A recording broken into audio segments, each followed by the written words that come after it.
Streams in the desert. May 13th. We do not know what we ought to pray for. Romans chapter 8 verse 26. Often it is simply the answers to our prayers that cause many of the difficulties in the Christian life. We pray for patience, and our Father sends demanding people our way who test us to the limit, because suffering produces perseverance. Romans chapter 5 verse 3.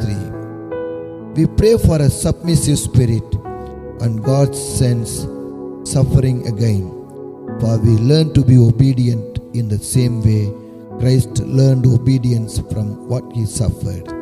Hebrews chapter 5 verse 8. We pray to be unselfish, and God gives us opportunities to sacrifice by placing other people's needs first and by laying down our lives for other believers. We pray for strength and humility, and a messenger of Satan comes to torment us until we lie on the ground pleading for it to be withdrawn. We pray to the Lord as his apostles did, saying, "Increase our faith." Luke chapter 17 verse 5. Then our money seems to take wings and fly away. Our children become critically ill. An employee becomes careless, slow and wasteful. Or some other new trial comes upon us, requiring more faith than we have ever before experienced. We pray for a Christ-like life that exhibits the humility of a lamb. Then we are asked to perform some lowly task, or we are unjustly accused and given no opportunity to explain, for he was led like a lamb to the slaughter and did not open his mouth. Isaiah chapter 53 verse 7. We pray for gentleness and quickly face a storm of temptation to be harsh and irritable.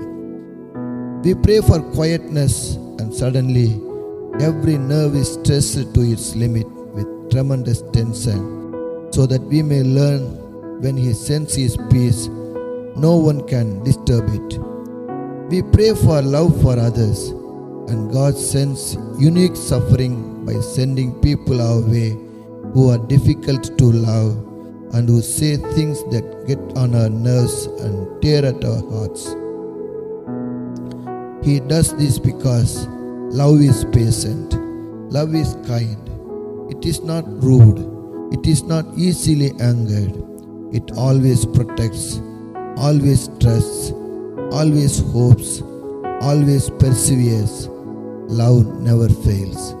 1 Corinthians chapter 13 verses 4 and 5, verses 7 to 8. Yes, we pray to be like Jesus, and God's answer is, "I have tested you in the furnace of affliction.